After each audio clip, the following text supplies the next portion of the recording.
Imagine standing at the edge of a challenge. It could be a math problem, a new skill, or even a life situation that feels overwhelming. Most of us, at some point, have said the words, "I can't do this." It's a statement that feels final, a door closed shut. Those four words define a moment of defeat, whether temporary or permanent.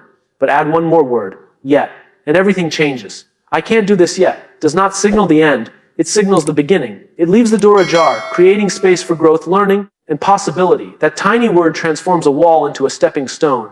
The reason yet carries such power is because it reframes our relationship with failure and difficulty. Without it, a challenge feels like a judgment of our ability. We tell ourselves that if we can't solve this problem or succeed right now, it must mean we are not smart enough, talented enough, or capable enough. With yet, the narrative shifts. It is no longer about what we cannot do permanently. It becomes about what we cannot do for now. The struggle is not proof of incapability. It is evidence of the learning process at work. Think about a child learning to ride a bicycle. The first attempts are full of wobbling, scraped knees, and sudden falls. If the child says, "I can't ride a bike," and leaves it there, the journey ends in frustration. But if the child says, "I can't ride a bike yet," it acknowledges both the present struggle and the possibility of future success.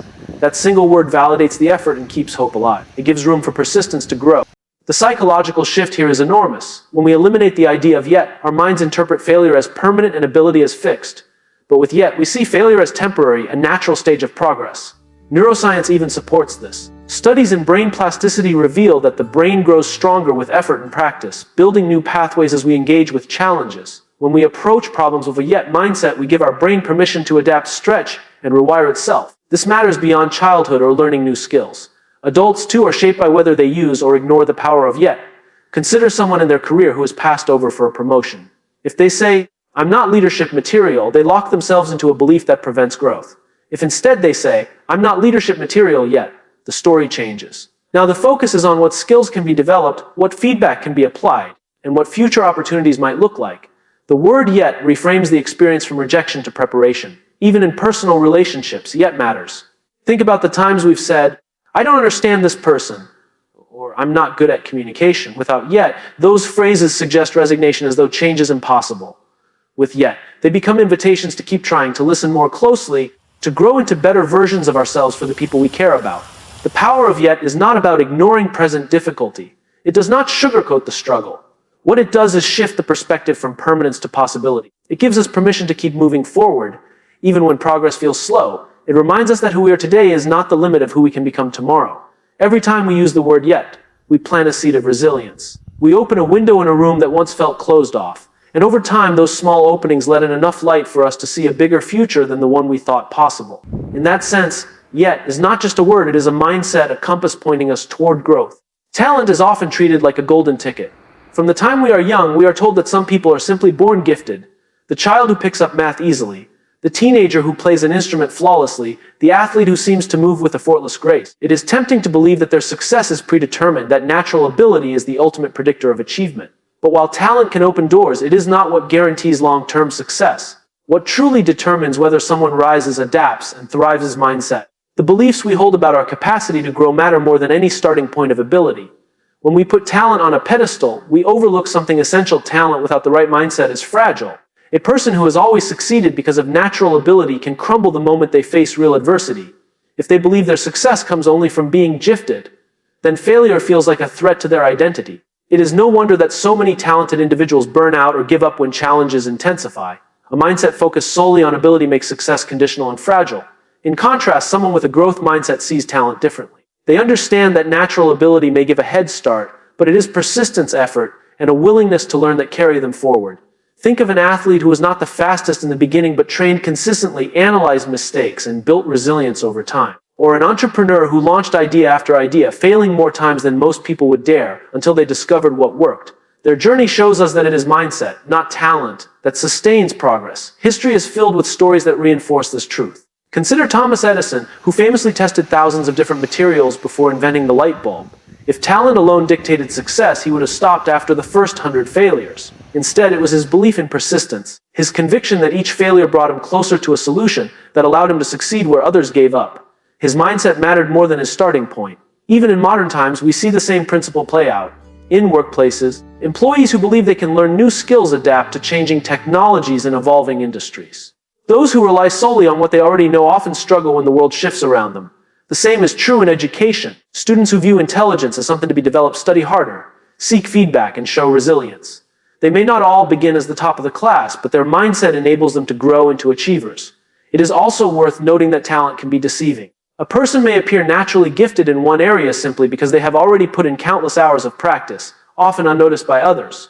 What looks effortless on the outside is usually the product of years of sustained effort. By focusing on talent, we risk dismissing the invisible work that went into developing it. By focusing on mindset, we honor the process that truly drives success. This does not mean talent is irrelevant.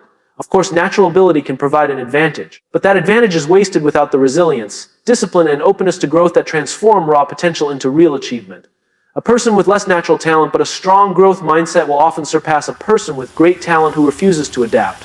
Ultimately, success is less about where we start and more about how we think about where we can go. Mindset shapes the way we interpret challenges, how we respond to setbacks, and whether we see effort as valuable or pointless. If we believe growth is possible, we lean into discomfort and persist through obstacles. If we believe abilities are fixed, we hold back, protect ourselves, and limit what we might achieve.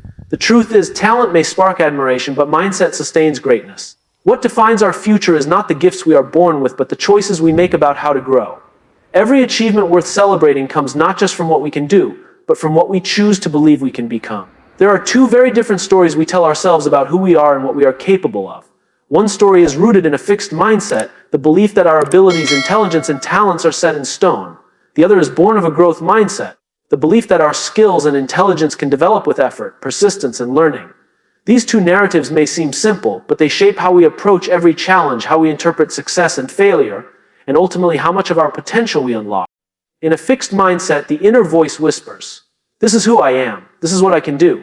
Don't step outside the boundaries." It feels safe because it creates certainty. If you believe your abilities are fixed, you never need to risk failure. You never have to put yourself in a position where you might look inadequate. But that safety comes at a cost. It becomes a cage that keeps you from stretching beyond what you already know. When you avoid challenges, when you stop trying after a setback, you reinforce the belief that your limits are permanent. A fixed mindset builds walls around your possibilities. The growth mindset, on the other hand, tells a very different story. This is who I am today, but with effort, practice, and resilience, I can be more tomorrow. In this way of thinking, challenges are not threats but opportunities. Failure is not proof of inadequacy but evidence of effort. Mistakes are not shameful, they are stepping stones toward mastery. People with a growth mindset understand that learning is a process and that ability is something that can be cultivated rather than bestowed. This belief system empowers them to embrace struggle as part of the journey. Consider two students faced with a difficult subject. One has a fixed mindset and believes they are just not good at math. They avoid challenges, do the bare minimum, and every failure confirms what they already believe. The other has a growth mindset and tells themselves, "I don't understand this yet, but I can learn." They may stumble, but they persist, ask for help, and celebrate progress along the way. Over time, the student who started with the belief in growth often outpaces the one who relied only on a fixed sense of ability. The same applies in careers and leadership. An employee with a fixed mindset may resist feedback, seeing it as a personal attack on their competence. Someone with a growth mindset welcomes feedback, knowing it highlights areas to improve. Over years, the second person grows into a stronger, more adaptable leader. While the first may remain stagnant despite starting with equal or even greater talent, the difference lies in how each person interprets effort and learning. It is easy to assume that a fixed mindset is permanent, but it isn't. Mindsets are shaped by our environment, the messages we receive, and the stories we repeat to ourselves. Children praised solely for being smart often develop a fixed mindset because they come to equate worth with effortless success. Those praised for effort and persistence, however, learn that growth is valued more than innate ability. Adults, too, can change their mindset by becoming aware of the inner voice that limits us, and by deliberately reframing failure as feedback, we can shift toward a growth-oriented way of thinking. What makes the distinction between fixed and growth mindsets so powerful is that it doesn't just determine how we feel in the moment, it determines the trajectory of our lives. A fixed mindset stops us at the edge of our comfort zone. A growth mindset pushes us through discomfort into new possibilities. One limits us to who we are today, the other unlocks who we might become tomorrow. In the end, the choice is ours. We can cling to the comfort of certainty, insisting that our abilities are fixed, or we can embrace the uncertainty of growth, knowing that every step of effort brings us closer to potential we haven't yet discovered. The story we choose to believe becomes the story we live, and the story of growth is always the one worth writing. Failure is one of the most misunderstood experiences in life.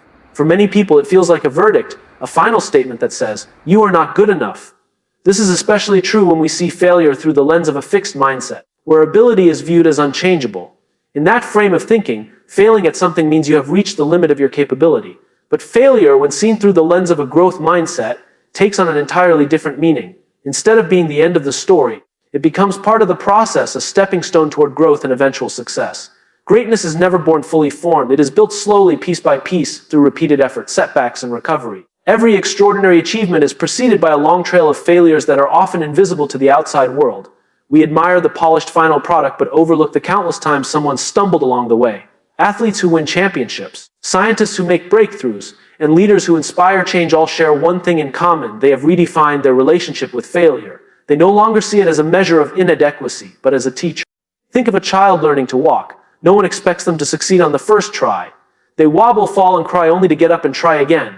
We do not call those early attempts failures in the negative sense, we call them learning. Yet as we grow older, we often lose this perspective. We become afraid of the same falling and stumbling that once helped us learn to stand. We label setbacks as evidence of weakness rather than as natural steps in the process of improvement. History is filled with examples of people who embraced failure as a pathway rather than a verdict.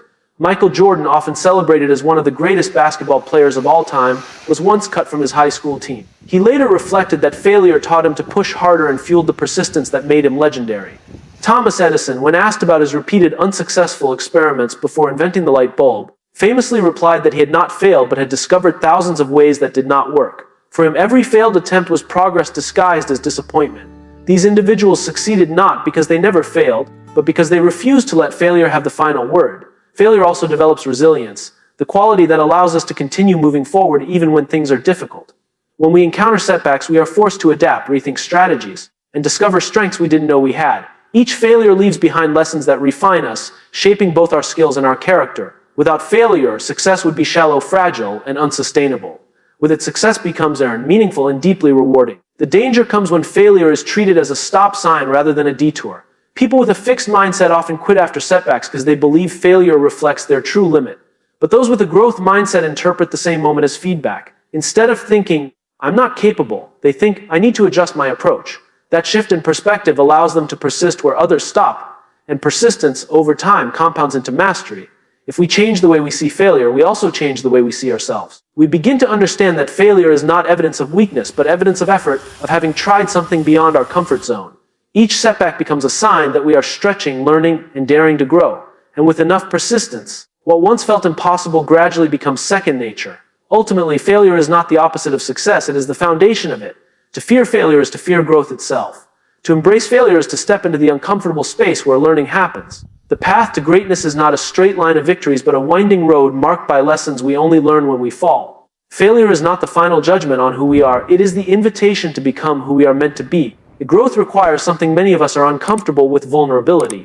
It is easy to celebrate success, to show the polished version of ourselves, to highlight what we already do well. But growth never comes from staying in that comfortable space. Growth asks us to step into situations where we might stumble, where we don't have all the answers, and where failure is a real possibility. To live with a growth mindset means being willing to say, "I don't know," or "I need help," and to admit, "I failed." Those admissions require courage because they make us feel exposed. Yet it is in that exposure that the greatest progress happens. When people operate from a fixed mindset, vulnerability feels dangerous. If they believe their abilities are fixed, then every mistake feels like proof of inadequacy. Asking for help becomes an admission that they are not capable. They protect themselves by avoiding situations where they might look foolish or incompetent. While this shield may guard their pride, it also prevents them from growing. By refusing to risk vulnerability, they end up trapped in a cycle of self-protection that limits their potential. In contrast, those with a growth mindset lean into vulnerability. They see asking questions not as weakness, but as a strategy for learning. They see failure not as a reflection of their worth, but as part of the process. Their willingness to be open about shortcomings creates room for improvement. Think of an athlete who reviews game footage, publicly dissecting their mistakes, not to dwell on failure, but to learn how to perform better next time. Or consider a leader who admits to their team that they don't have all the answers, and then invites collaboration. That openness builds trust and creates an environment where everyone feels safe to grow together. Vulnerability also fuels resilience. When we allow ourselves to fail openly, we remove the shame that often accompanies setbacks. Instead of hiding our struggles, we confront them directly, which makes it easier to recover and try again. Each time we bounce back, we strengthen the muscle of persistence. Over time, this resilience becomes one of our greatest assets. Without vulnerability, resilience cannot exist. Because resilience depends on being willing to face difficulty rather than avoid it. It is important to recognize that vulnerability is not about recklessness or self-pity. It is not about exposing ourselves without purpose. Rather, it is about honesty, humility, and the courage to acknowledge imperfection. In relationships, this kind of vulnerability deepens connection. Admitting was wrong, or I don't understand, opens the door to empathy and trust. In workplaces, it creates cultures where innovation thrives because people feel safe to take risks and share ideas without fear of ridicule. In personal growth, it allows us to keep moving forward because we stop pretending to already be perfect. Many breakthroughs in history were born from this willingness to be vulnerable. Scientists risked ridicule by presenting theories that challenged conventional wisdom. Artists revealed pieces of their inner worlds in ways that left them open to criticism. Entrepreneurs put forward ideas that failed repeatedly before they finally succeeded. None of these people could have grown without first accepting the discomfort of vulnerability. What makes vulnerability powerful is that it transforms struggle into strength. By embracing it, we stop defining ourselves by our failures and start defining ourselves by how we respond to them. Vulnerability invites us to be learners rather than performers, explorers rather than protectors of pride. And in that space, growth becomes possible. At its core, the growth mindset is not about never failing. It is about being brave enough to fail openly and keep going. It is about saying, I am not there yet, but I am willing to try, stumble, and learn. Vulnerability is not the opposite of strength, it is the foundation of it. Without it, we cannot stretch beyond what we already know. With it, we unlock the resilience, adaptability, and courage that allow us to become something greater than we are today. When we talk about mindset, it is tempting to think of it only as an individual choice, something we manage within ourselves. But mindsets do not exist in isolation. They are shaped and reinforced by the cultures we live in, the environments we work in, and the relationships we are part of. This is why the way we speak, the way we encourage, and the way we lead can profoundly affect whether people stay trapped in a fixed mindset or begin to embrace a growth one. Shifting from a culture that judges ability to one that nurtures potential does more than improve outcomes. It transforms people. Consider a classroom where students are praised only for correct answers. Those who struggle learn to keep quiet, fearful that mistakes will expose them as incapable. In this environment, a fixed mindset thrives. Now imagine a different classroom where the teacher celebrates effort, resilience, and improvement, where mistakes are seen as part of the learning process. Students in this second classroom learn that intelligence is not a fixed trait, but something that grows with practice. Over time, the culture itself shapes the way they see themselves and what they believe they can achieve. The same principle applies in workplaces. A company that only rewards results can unintentionally foster fear and silence. Employees may avoid taking risks or trying new ideas because failure could cost them credibility. Innovation dies in such an environment. But when leaders create a culture that values experimentation, feedback, and progress over perfection, employees feel safe to stretch beyond their comfort zones. They begin to share bold ideas, collaborate more openly, and learn from setbacks. Productivity improves, but more importantly, people grow into more capable, confident versions of themselves. This cultural shift is not about ignoring outcomes. Results matter. But when the emphasis is placed exclusively on the end product, people are less likely to push boundaries. When emphasis is placed on effort and growth, people naturally reach for higher outcomes because they are no longer paralyzed by fear of failure. The culture teaches them that setbacks are not personal verdicts, but opportunities to adapt and improve. Even in families, the impact of cultural messages is powerful. Parents who label a child as the smart one or the athletic one can unintentionally box that child into a fixed identity. The child learns that their worth comes from a label, not from the process of trying, failing, and learning. But parents who praise curiosity, persistence, and effort teach their children to value growth over image. Those children are more likely to take on challenges, recover from setbacks, and carry a growth mindset into adulthood. What makes this transformation so profound is that it multiplies. When one person models a growth mindset, it encourages others to do the same. A leader who admits their own mistakes and shows what they have learned gives permission for their team to be open about their struggles too. A teacher who highlights the progress of students who worked hard, not just those who scored the highest, inspires others to keep trying. A parent who frames failure as part of learning raises children who are resilient in the face of challenges. Each act of nurturing potential rather than judging ability creates ripples that extend far beyond one person. At the heart of this cultural shift is the recognition that people are not finished products. Every one of us is a work in progress, capable of becoming more than we are today. By shifting our focus from labeling ability to fostering growth, we create environments where people dare to push limits, where potential is unlocked, and where lives are transformed. Outcomes improve, yes, but something even greater happens. People begin to see themselves differently. They stop asking, what am I capable of right now, and start asking, who can I become if I keep growing? In the end, the real gift of a growth-oriented culture is not just success, it is transformation. It allows people to rise above fear, embrace possibility, and discover strengths they never knew they had. When we stop judging ability and start nurturing potential, we don't just change what people do, we change who they believe they can be.